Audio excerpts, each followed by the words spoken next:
Okay, welcome everyone to today's lightning talk, Our Changing Atmosphere, Evidence That Demands a Verdict. My name is Laurent Janvry. I'm the Assistant Dean of College Relations and Development here at the College of Chemistry at UC Berkeley, and it is my pleasure to introduce today's talk to you.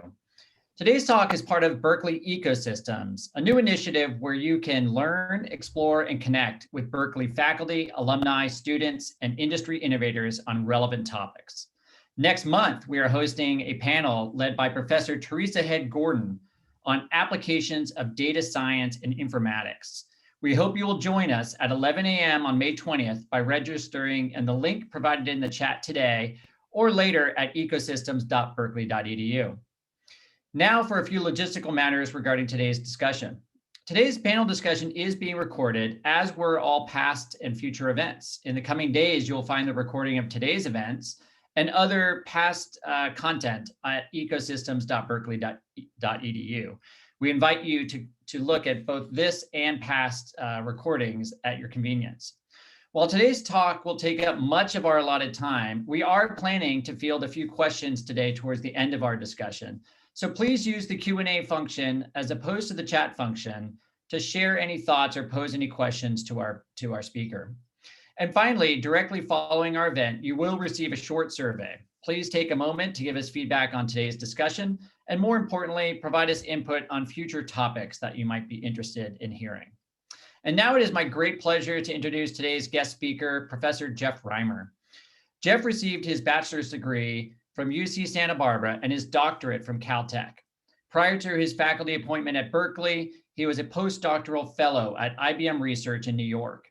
Jeff was the Associate Dean of UC Berkeley's Graduate Division from 2000 to 2005, where his responsibilities included the assessment of all UC Berkeley's doctoral programs. Jeff is currently the C. Judson King Endowed Professor, the Warren and Catherine Schlinger Distinguished Professor, and Chair of the Chemical and Biomolecular Engineering Department. Jeff was a recipient of the UC Berkeley Distinguished Teaching Award, which is the highest award bestowed on faculty for their teaching. And his research generates new knowledge and practices in environmental protection and sustainability, and provides fundamental insights in condensed matter via material chemistry, physics, and engineering. Thank you, Jeff, for being our faculty speaker today, and I'll hand it over to you. Let's go to the movies. It's a complicated movie with a lot of characters, so let me introduce you to some of them first.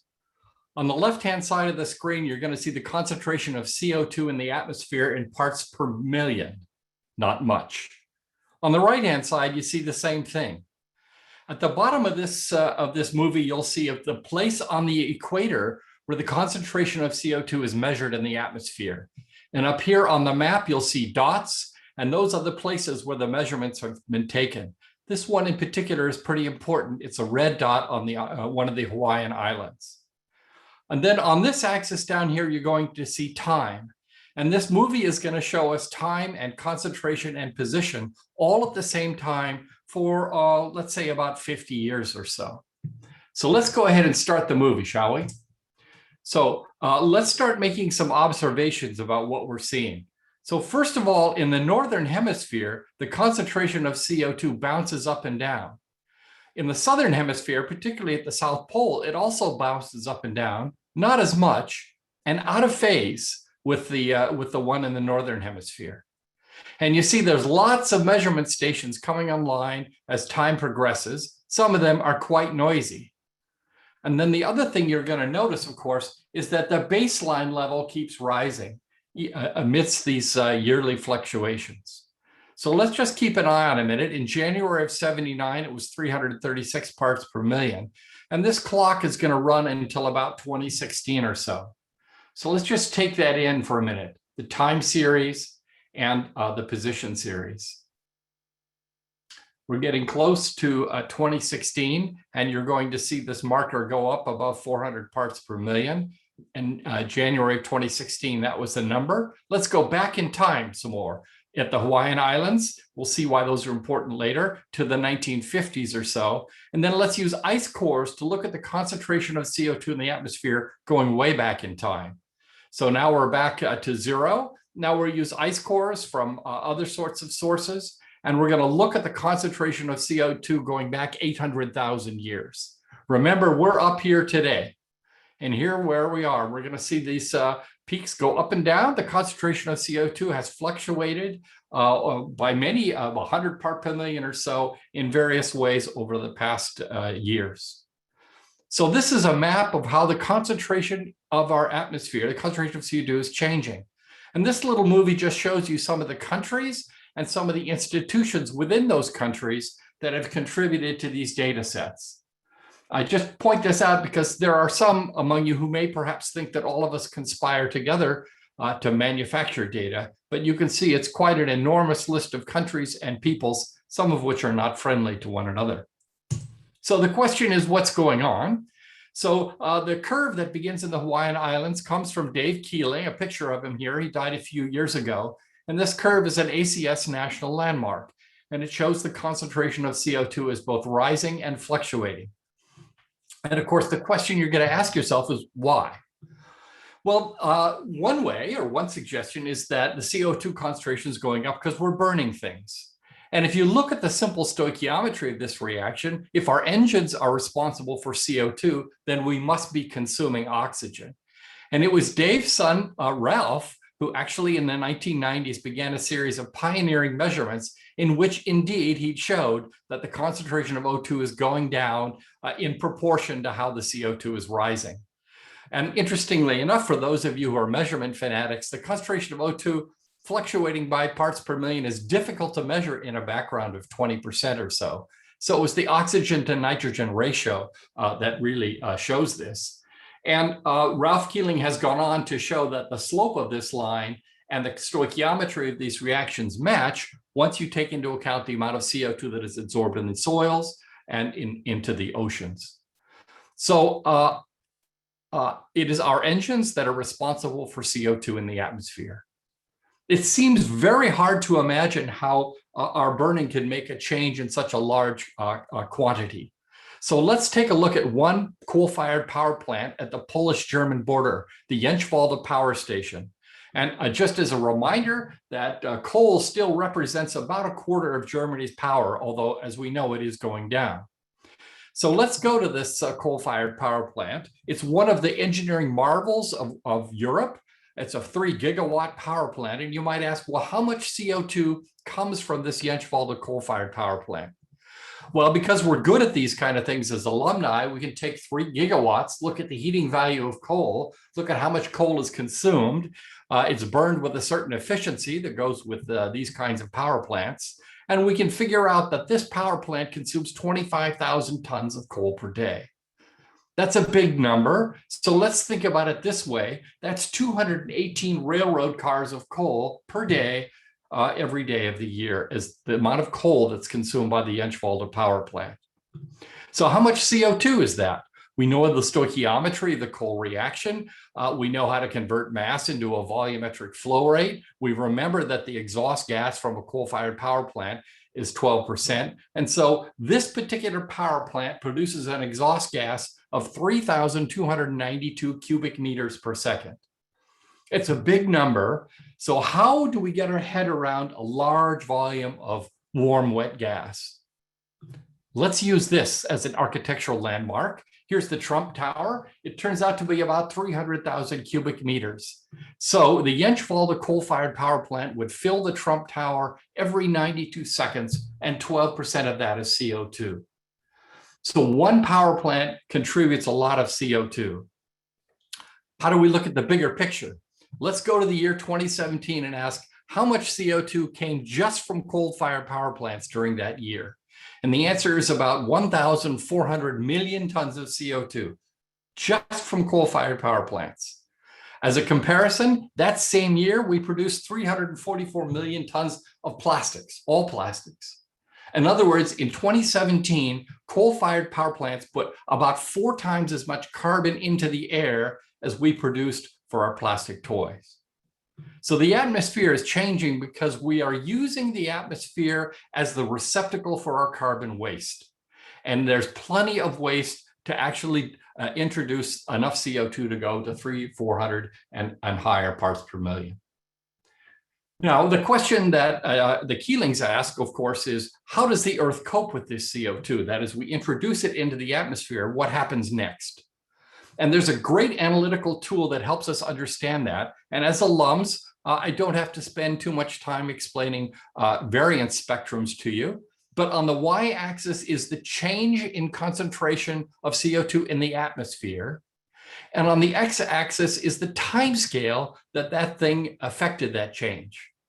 And if you look at the changes in CO2, you see that there are several time scales that are revealed. Things are happening on the order of a day. Things are happening on the order of a year. A bunch of things are happening in this 10,000 year time scale. And then there's something big that takes 1,000,000 years to happen. So what are these physical processes and how do they play out in terms of our CO2 into the atmosphere? Well, the first one is pretty easy. What happens every day? Photosynthesis. We change the concentration of CO2 because plants take up CO2, and we have that on the order of a day. If we look at what happens on the annual cycle, let's go back to the Keeling curve. And remember all those wiggles? Let's blow one of those up, shall we? So here in June of 2017 is one of those wiggles blown up. And what is happening, of course, is in the summertime, we're decreasing the CO2 in the atmosphere in Hawaii because plants are taking up CO2. And in the wintertime, plants are dying and decaying and releasing CO2 back into the atmosphere. And the difference between the start and the end is the 3 parts per million that you and I have introduced into the atmosphere due to our combustion.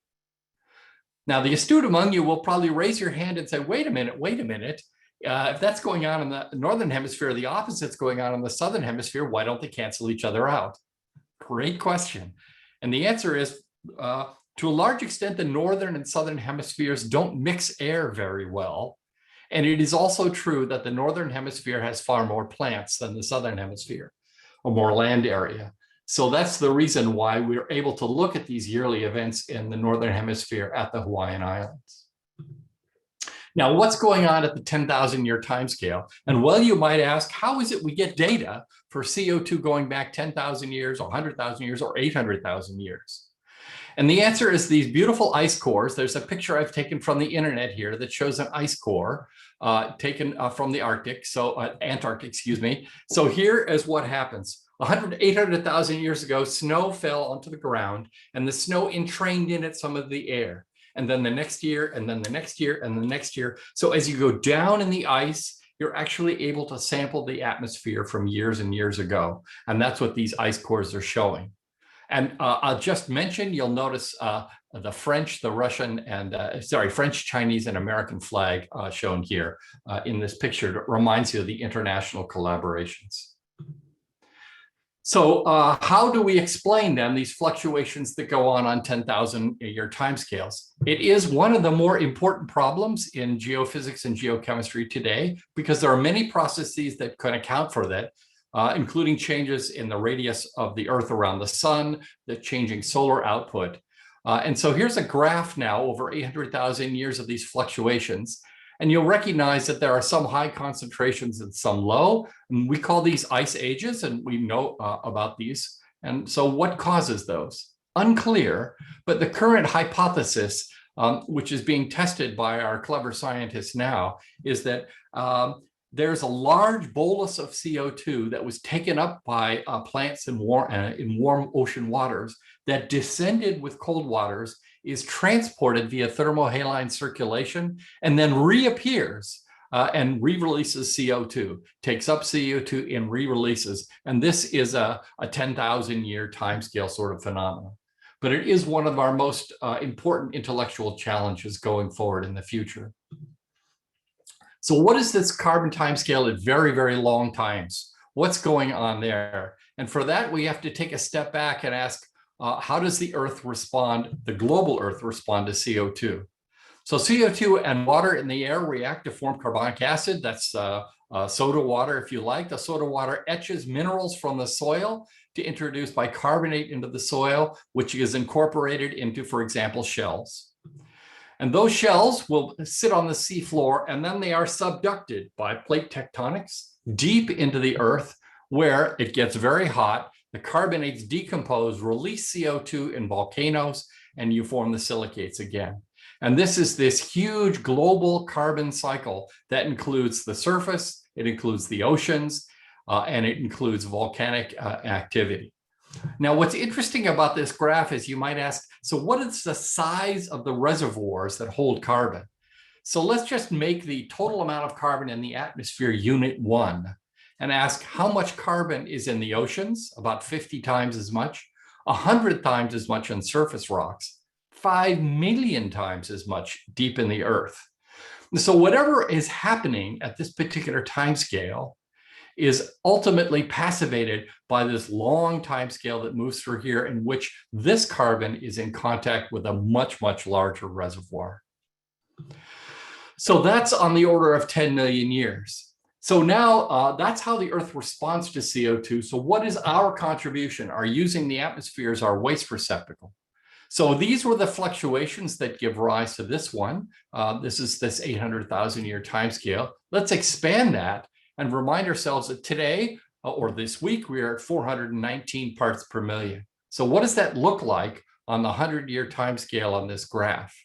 This is the contribution from combustion of humans on the variance spectrum. So our perturbation is as large as the others that occur naturally. So we are changing the atmosphere. The Earth is going to respond over many time scales. Now, the question then becomes, on our lifetime time scale, what are the consequences? Well, the most obvious one that comes to mind, I know it's on your mind, is temperature. So there are many, many ways to show how the Earth is warming. I'll show a few pictures later on. This is arguably the most compelling because it represents a number of different orthogonal studies, all of whom had a different agenda in mind in mapping the temperature of the Earth as a function of time. And as you can see, they all pretty much show the same result, which is that in 2016 and 2020, the Earth was the hottest temperature in recorded history. So we have to ask ourselves, is our CO2 responsible for that temperature, and how would you prove it? To answer that question, we have to go back and ask, well, what determines the temperature of the planet anyway? And there are two things that drive the temperature of the planet: sunshine, which lands on the Earth and warms us up, and earthshine, which we broadcast into space, which cools us off. And it's, as you well know from your thermodynamics courses, that the amount of energy flux from a body like the sun is proportional to its temperature to the fourth power. This proportionality is going to become very important in just a few minutes. So it's one of those fundamental concepts in physics that we are in equilibrium with the space around us. So the flux from the sun at the Earth has to equal the flux of the Earth out into space. That's what we call equilibrium. So what would happen, my friends, if we were to go out into space and introduce a sunshade and block some of the sunshine coming to the Earth? Well, what would happen is that the energy flux from the sun at the Earth would go down. But this equality says that the flux coming from the Earth would have to go down. And for that to happen, then the temperature of the planet has to go down. So this is the way in which we connect what happens with sunlight landing on the surface of the Earth. This is an example of what people call geoengineering, the notion that we could actually go into space, or for that matter, go into the upper atmosphere and introduce something that blocks sunlight. So this concept is well known and has been well known in science for many years. The question is, how do you prove that? And it actually wasn't until late 2015 that the measurements were conducted by a team that includes Berkeley scientists on exactly what was going on. Previously, it was mathematical models that showed the connection between CO2 and a warming planet. So what were these experiments and what did they show? Well, let's go zoom in on the planet for a minute. This is the amount of sunlight that falls upon the top of the atmosphere, and about a third of it is reflected away right at the top. And so what we know then is that for the Earth to be in equilibrium with its environment, the difference of these two numbers has to be the amount of energy flux leaving the planet Earth. But there's a lot of complicated things that are going on under that. As you well know, it takes a lot of heat to boil water and get it into the air. And as you know from thunderstorms, a lot of energy is released during thunderstorms. So how are we going to figure all of this out? Well, the answer is, let's suppose we go into the atmosphere and introduce an earth shade. that blocks some of the radiation coming from the planet Earth, as opposed to a sunshade blocking some of the sun that comes in behind us. Well, then this number is going to go down, right? Because the outgoing flux is going to go down. We've introduced this shade. And that means these two numbers aren't equal anymore. So the Earth will adjust its temperature to get this flux back up to 240. And this is called radiative forcing. That is, changes in the outgoing radiation force the temperature of the planet to a different value. And by introducing greenhouse gases, Earth shades, as it were, we're forcing the temperature of the planet to go up. I know what you're thinking. How can this be measured?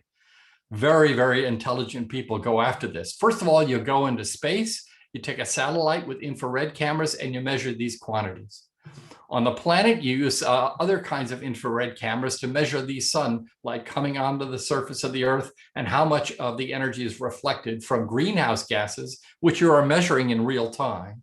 And then from all these, you're going to calculate the radiative forcing in watts per meter squared. And here's the results, which were published late in 2015. It includes Bill Collins, our colleague at LBNL. So here's the radiative forcing calculated from all those measurements, the red curve.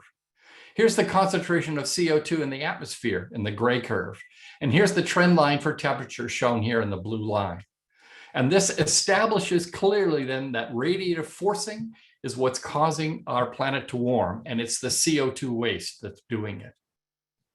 So now we can look at things we see in the media, like movies, for example, and we can ask, how does global warming look like? Here's a movie showing the temperature of the planet as a function of time. I'm sure you've seen movies like this before. I show it to you to just remind you just the extent to which we have changed the planet's temperature in the course of 150 years. Once we've done this and we have an established understanding that radiative forcing is what's driving the temperature changes in the planet, we can construct mathematical models that go back in time and ask, what were the contributions to the global warming that you see on this map? And this is a beautiful graph that comes from the NASA database. And let's follow this movie in real time. So what we're going to do now is use this mathematical model to say, how much did orbital changes of the sun contribute to the observed temperature of the planet? How about changes in the solar output? How did that contribute? For that matter, what about volcanoes? We're going to come up on the Pinatubo eruption here. Now we can add all those natural factors together from 1880 to 2005, and that's what natural factors have contributed to the observed change. What about our perturbations? We changed land use largely by tearing down forests. We introduce ozone into the atmosphere, and we also introduce a lot of particles. A lot of aerosols go in the atmosphere, and of course that cools the planet. And so now we can add those together with the greenhouse gases. This is mainly CO2, but also methane and oxides of nitrogen, mainly CO2.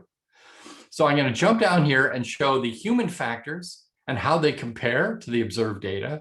And then I can put them all together, observed and natural factors, and put them all together. And here is the extent to which radiative forcing accounts for historical data for temperature. And the extent to which the red and the black lines agree is the confidence with which you can state that we understand what's happening historically to our planet, and therefore can make predictions for the future. Yes, there are a few discrepancies, a point of serious scholarly study. So we're changing the atmosphere. We know it's causing the planet to warm. So what are some of the other consequences? One of them is sea level. So let's take this groundbreaking study. It appeared in Nature in 2015, very controversial study, because what they said was, here is the rising sea level in the planet over these calendar years, millimeters per year changes. But they noticed that according to these data sets, which are tide markers and radar measurements, it looked like the slope was changing, and that in more recent times, we've had a great increase in the sea level rise. This was very controversial, and so a completely different group of people with completely different and other data sets came to the same conclusion. We have a rate and we have an acceleration. And so the question is, what's going on here? And we're starting to piece this together now. Let's just take Antarctica. I'll talk about Greenland in a few minutes. Let's just take the Antarctic contribution to sea level rise. So here's the sea level contribution for the past 20 years or so, just appeared in Nature Climate Change recently. And you see that about 2006 or so, there's an inflection point. So what's going on? Well, the global sea level is rising because the temperature of the planet is rising and warming water expands. But what's happening here is that because we are melting glaciers and ice, is we are also filling the bathtub with water, with new water. And these two together contribute to this global mean sea level rise. Now, what does this mean? This is a really interesting aspect of this, because if we go back and review the thermohaline circulation and look at the way warm and cool water are distributed, you recognize that warm water appears in certain parts of the world more prominently than in other parts of the world. And I'll just call your attention to this little point right here on the map. And let's blow that up and ask, where is that in this map here, which is altimeter measurements of sea level rise throughout the world? Published just a couple of years ago. By the way, you'll notice that for those of us who live in the Bay Area, we're not much worried about sea level rise at the moment. But if you lived here, then you would be very, very concerned. And that, in fact, is where the Marshall Islands are. And as you well know, these island nations are disappearing, forcing human migration on an unprecedented scale. We'll say more about that a little later on in the talk. So we are burning things. It's changing the atmosphere. That leads to radiative forcing. That leads to the planet warming. That leads to sea level rise. But it turns out we've seen this before. Let's go take a look at geological data. So now we're going to get the deep ocean temperature, not from ice cores, but we're going to use the isotope distribution in shells that are buried deep in the ocean floor. And we can go back, in this particular case, 70 million years and look at deep ocean temperatures. Now let's blow that up for a minute. And now what you're going to say is, what's with this point right here? It's called the Paleocene Eocene thermal maximum, and it represents a really important test. It was an experiment the planet Earth conducted on climate change. So about 55 million years ago, we go back, we analyze seashells, and we look at the isotopes of carbon and oxygen. And C13 depletion means that a massive amount of CO2 and methane appeared in the atmosphere from burning plant material. And so there was a huge change in the carbon-13 distribution. And this turns out to be about 4,000 gigatons of carbon in the atmosphere. And right now, you and I and our peers have introduced about 1,500 gigatons of CO2 to date. Let's take a look at O18. That's a proxy for temperature because, as you well know, the temperature of a reaction is governed by the mass of the reactants. And here you see a temperature rise of about 6 degrees C during this window of time, and it lasted on the order of 100,000 years. Also available in these data is just how many shells are there. And you see that a huge increase in the ocean acidity led to the dissolution of many, many seashells, and another aspect, ocean acidification. And there's a slow recovery of this on the order of 100,000 years. By the way, you might well ask, where did the carbon come from? This is a subject of considerable ongoing investigation. This paper appeared last fall, in which the authors used isotopic analyses to conclude that this carbon was likely due to volcanoes that were erupting for about a 4,000 year period in time. So what did the Earth look like at the Paleocene-Eocene thermal maximum? Now, caution. I'm being a little bit disingenuous with this figure because the location of the continents is different than it is today because of plate tectonics. However, I think it's clear to all of you that when there's no ice left on the planet, or very little, and the sea level has risen with all the melted ice, that there are certain parts of the world, shown here, in which are completely underwater compared to what they are today. And the average temperature on the planet is considerably warmer. And I just remind you that the average temperature in San Francisco in our times is about 14 degrees C. So in this particular scenario, if you were to transport back to the PETM, Antarctica would be a pleasant place to live. So the atmosphere is changing. The change is due to combustion. Radiative forcing connects the changing atmosphere to our warming planet. Sea levels rise as water warms and ice melts. And the Earth has seen this before. And it's about 200,000 years for us to return to normal. Okay, so we're changing the atmosphere. What about some of the other consequences? Well, weather would be the most interesting one to you. It's certainly a topic in the media a lot. And a really important paper appeared a few years ago about the probability to have extreme weather. Regrettably, to you, my friends and alumni, the paper is a little bit old, but it's such a powerful portrayal graphically of probability events that I still like to use it in this talk because the message is going to be very clear to you.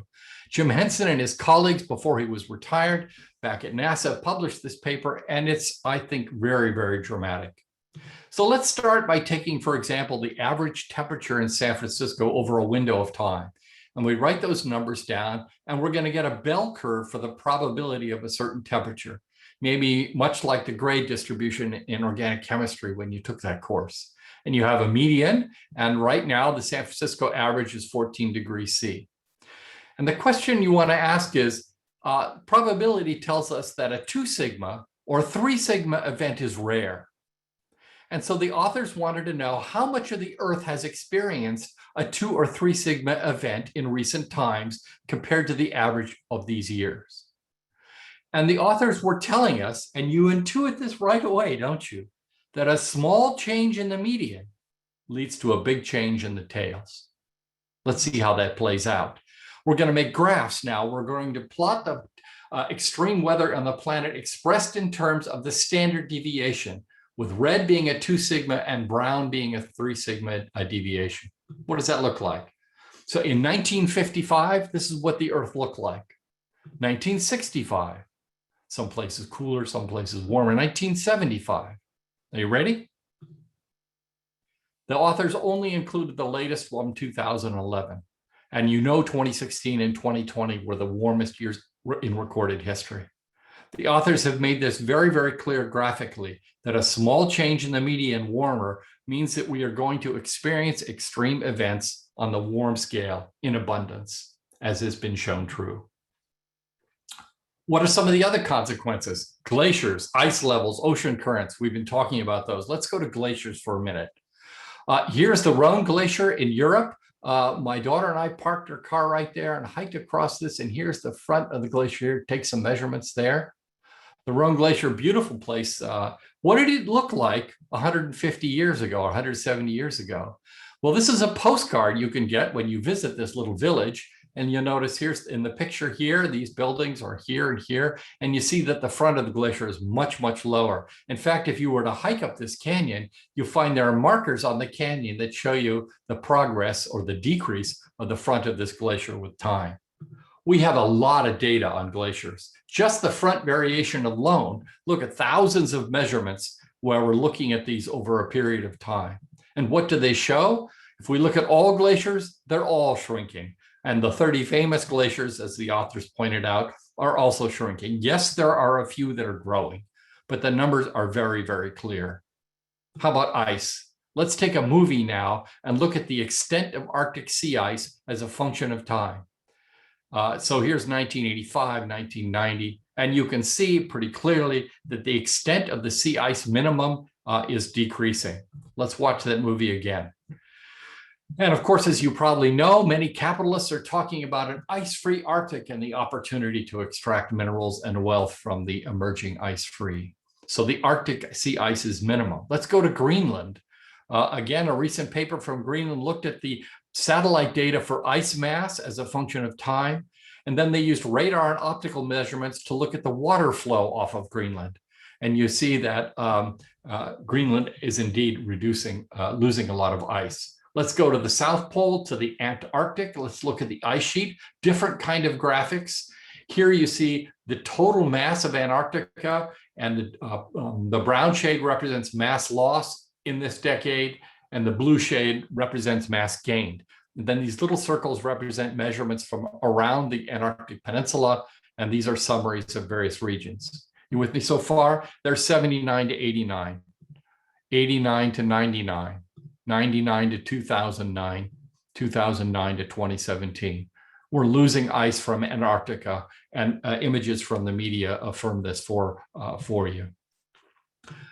There are other dramatic changes happening in real time that are also related to our changing climate. So this is the ocean meridional current circulation. You often think of it as the Gulf Stream when it's down here by the United States, but this current comes up and of course helps keep Europe warm so that you can enjoy a favorable place to live. So these authors decided to look at a mathematical model in which the CO2 in the atmosphere changes according to this model in this way from the present day. So here we are today, and here we are going forward. This red curve represents, according to the climate model, what the temperature of this region of the oceans is going to do as a function of time. And this dark blue curve and the average curve, the darkest blue, represents the temperature of the water in this region in space. And the prediction is from this climate model that these temperatures are going to be changing. And perhaps even more alarming is that if you look at the prediction for the flow rate of this current, of this circulation measured as turnover in millions of cubic meters per second, you see that it decreases with time. These are worrying predictions. So what do the authors do? They go to the data and ask, what are proxies for this overturn of the ocean circulation?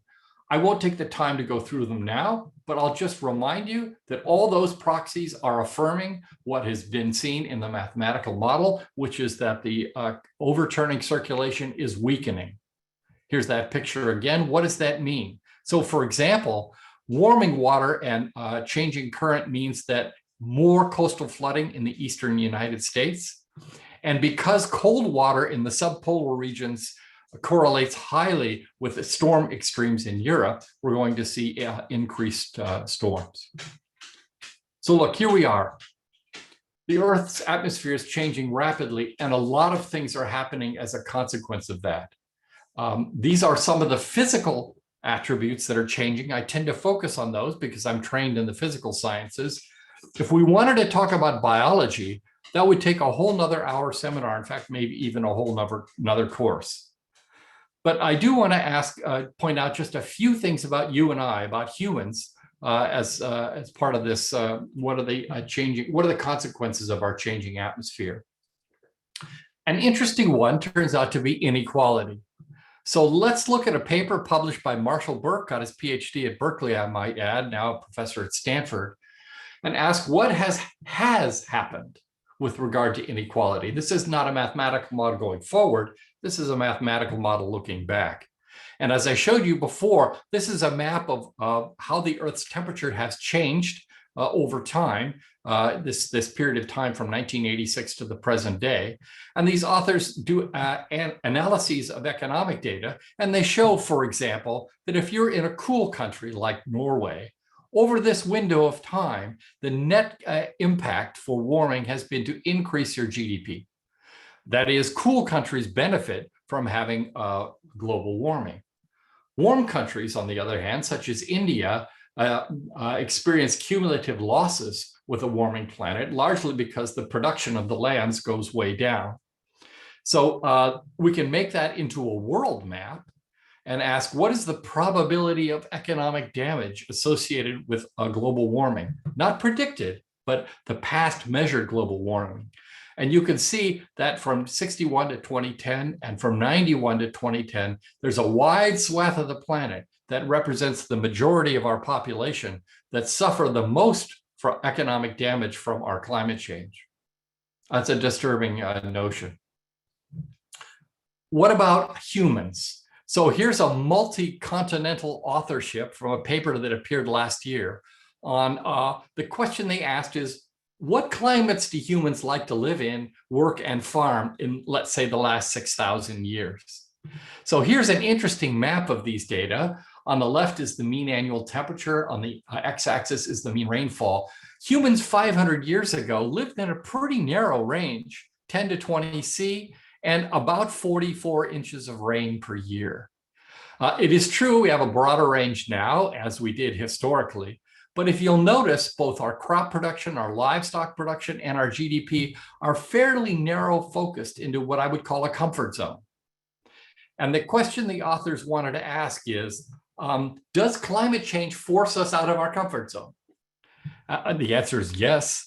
So here, for example, is a map of the current comfort zones in the present day. Here's a map of the comfort zones in 2070 if we do business as usual and don't change our carbon behavior. And maybe this is more important to look at the difference. And you can see once again that where a large portion of the landmass is, we're forced out of our climate zone. Okay, last technical slide for you before we get to a summary. And let's look at another paper in which this being forced out of our comfort zone, what does it mean in terms of human migration? And this is another powerful study, but it's lovely wonky. And those of you who are recent alumni or sticking close to numbers will love this paper. So here they take a mathematical model for the 2-degree centigrade scenario. That is, if we all agree that we're going to stick to 2 degrees. And by the way, we haven't all agreed, as you well know. And let's ask, what's the temperature in these regions of the planet from -50 to +50 degrees? And so here in this 2-degree scenario, you see that in the southern hemisphere and the northern hemisphere, it's on the average of 5 degrees C. So now what the authors did is they're going to take the slope of this line and make a plot of how does the temperature change as a function of position and latitude. And then the authors are going to take the slope of this line with respect to the x-axis, and they're going to get a temperature gradient at each latitude along this map. And this tells you how much the temperature is changing per distance moved. And we're going to get to the moving scenario because now the authors tell us this is the migration distance you and I are going to have to move if we want to stay in our comfort zone. And as you can see, here are portions of the planet in which the migration distance is over 1,000 miles. Here's another way to look at the same data. I plotted it in miles instead of kilometers. And you recognize that almost everywhere on the planet, to keep in our comfort zone, we're going to be migrating hundreds of miles. And there are other portions of the planet in which the migration is 1,000 miles in order to keep the same temperature, which means the impact on human migration is extraordinary. Well, it's time for me to get to close our discussion. And I want to do that by, first of all, reminding you what are the consequences of our actions? And then I'll show you just one or maybe two at the most slides about what the College of Chemistry is doing about it. But we need to face reality, my friends. We extract minerals and coal from the soil. We extract oil and natural gas from the land and water. And those things give us the power to make our lives happy. They give us the fuel to give us mobility. And they give us energy to make trinkets that we share in our homes. Every person on this Zoom call is profiting from this process. But there are consequences. And one of those consequences is a warming planet. Moreover, not everyone is sharing in those consequences equally. And if you live in the Marshall Islands and other parts of the planet, you discover that the world is changing in a way that precludes your safety. What can we do about it? From a 10,000-foot view, there are lots of things going on that are important for us to think about. And probably the most important in the short run is how we think about farming, how we think about forests, and how we think about land use. And there's the opportunity to both mitigate emissions of carbon and to take up carbon from the atmosphere. When we build new buildings and remodel our homes, we need to think about energy efficiency so that we are not using more energy than we absolutely have to. All of you are familiar with renewables. I don't have to dwell on that. Nuclear power is so controversial, isn't it to you? I bet you many on this Zoom call are angry if Reimer says something about nuclear power. But many environmentalists now are talking about nuclear power as a way to produce carbon neutral power. And many nuclear engineers are thinking about different kinds of power plants that don't look like Fukushima. There is the notion that we could use clean fuels. We've already started that to a certain extent because by using natural gas, we are decreasing the amount of carbon per kilowatt hour produced. hydrogen would be a fuel that is carbon-free. And then there's the guilt all liberals carry with us about personal consumption, right? That if we looked very carefully at our own energy use, there's a lot to be saved there. And it surprises me sometimes when I talk to students, how many of them, for example, leave their computer on all night, even though it's not doing anything. But two areas where the College of Chemistry is very, very active in is this notion of capturing CO2 at the exhaust stream of a power plant, a cement plant, a steel factory, or even more radically, capturing CO2 directly from the air. So how does one go about do that in the College of Chemistry? We'll take a source. By the way, these plumes are not CO2, that's steam from the power plant. The CO2 is actually from smokestacks behind the steam. But exhaust gases from these systems can be subjected to a process. That process would extract the carbon from the exhaust gas and, for example, sequester the carbon underground. There are three ways to do that. You could bubble the exhaust gas through a solution, you could blow it over a powder, or you could push it through a membrane. And the Berkeley folks of the College of Chemistry are focusing a lot on adsorption, that is using and designing powders that capture CO2. They could be elegant covalent organic frameworks, they could be metal organic frameworks, and in some cases, even particularly engineered natural products like pine can be used to capture CO2.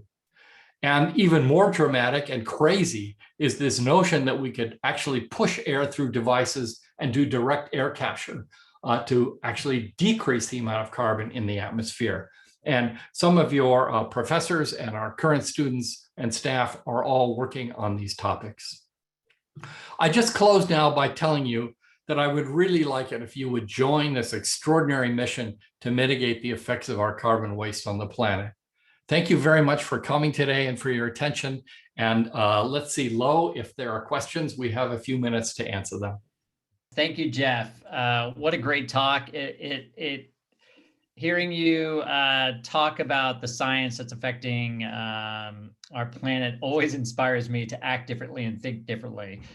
We have a couple of great questions. One was on the concept of global carbon budget. So how is it determined? What happens if we exceed it? And is there any, can we potentially increase the global carbon budget?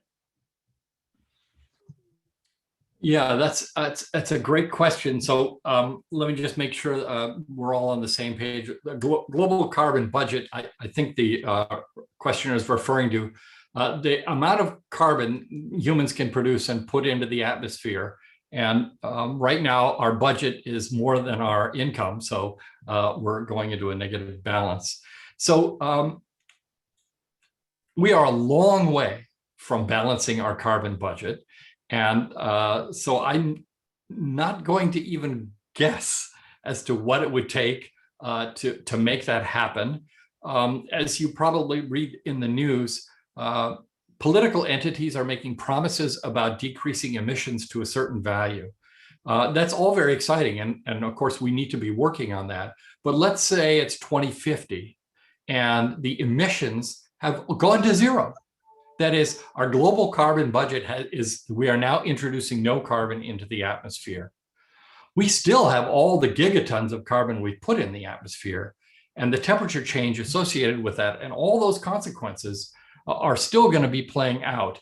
And the human costs are enormous. The physical costs are predictable as long as our models are linear and correct. And this business of the overturning oceans, Lo, I just want to remind people that's what's called a tipping point. If you lose that current, then suddenly the climate in Europe changes completely. And we're talking about enormous changes in the Earth's ecosystems as a result. So that's even if we get all these things down to zero. I'm not sure I've answered the question, but I understand the intent of the questioner, which is that, is there any way we can make this work and not have such dramatic changes? And all I can say is, in the absence of dramatic changes, we're going to be living in a planet differently than our parents lived. And, that's a choice we have to make. Well, earlier in your talk, you talked about a regional increase in CO2. Would that would that lead to regional increases in temperature as well? And if not, why? And the CO2 output and temperature across the globe didn't seem to necessarily correlate to this viewer on a quick glance. Do temperature differences equilibrate across the globe faster than CO2 differences? I think is kind of the main question. Yeah, on the yearly timescale, CO2 redistributes pretty evenly in the hemispheres. So, if Southern California emits a lot of CO2, they're not likely to be warmer than the rest of the planet in terms of this averaging process. There's an argument to be made, by the way, that says we shouldn't deal with CO2 because China produces more, and if we decrease, it doesn't matter. That's a logical flaw to me, but let's just put it this way. All CO2 counts no matter where it comes from, and it's distributed over the planet. The business of time CO2 overlap, in terms of temperature overlap, has been the subject of a number of papers in the past decade. And there's an allegation isn't the right word. There was an observation early on that said that time and temperature temperature and CO2 didn't follow, and therefore they weren't correlated. But that's pretty much been shown to be not true, or rather, I should say, the exact date at which a particular temperature is associated has considerable variability because they're largely isotopic measurements and composition measurements of the atmosphere. So it's when there's a data point on a graph, does that mean it's exactly 88,266 years ago? And the answer is there's some uncertainty to that, and a considerable amount of technical expertise is being devoted to trying to get better temperature measurements. But according to the papers I've read in the literature, in recent years, the temperature measurements and the CO2 measurements are consistent with radiative forcing, even when you go back 800,000 years. But it's an area of continued scientific investigation. That's interesting. And one participant had some questions about your observation about the effects of global climate change and it being kind of inequitable. And in some sense, I think you showed that map where it showed certain countries are going to be more adversely affected by climate change, and in some sense that change on certain people is not necessarily a correlation, or it's not really causation, it's correlation. Can you kind of, in some sense, maybe describe a little bit more in detail, like how you see the global climate change having this kind of inequitable effect on certain populations or certain people? Yeah, I'll give you an example. I was at a conference actually a week ago on human migration, and it's interesting. The author was showing results for Central America. Long-standing practices of U.S. policy and economic capitalism has led portions of Central America to be monoculture coffee. And so the income of many of these people derives from coffee. The climate change in Central America is very subtle, but it's enough to shift coffee production dramatically and also shift the population of pests that feed on the coffee. So the yield per acre of coffee in Central America has dropped by about 50%. But because that region is monoculture, that means the people are suffering enormously economically. And you could say, well, that's their fault. They don't take responsibility for themselves or whatever. But it's important to remember that many of these economies derive from policies that come from Western nations, particularly colonial policies, but others as well. And so to talk about migration, consequences, and impact is also to be a confluence with some political forces. I think the Marshall Islands case is cleaner because it's really not about politics there. It's about people who live on their land and have lived on their land for as long as humans have been known, and that land is going away. And it's going away because we put CO2 in the atmosphere, a lot more than they do. And so that, I think, is a really excellent example of migration. If you think about Central and South America and Africa in particular, and ask, if 50% of that population has to leave, because it's no longer a viable place to farm. Where do they go? Who accommodates them? And there is quite a bit of talk in the literature, Lo, you may have seen this, about the fact that the unrest in Syria is often correlated to the droughts that have appeared there, which are believed to have been associated with climate change. So there you have an argument, controversial to be sure, but it's an interesting one, in which climate change leads to drought, leads to civil unrest, leads to enormous human migration problems from Syria, let alone loss of life. Now, that correlation is not causation, I get that. And that is discussed a lot at climate conferences, correlation and causation.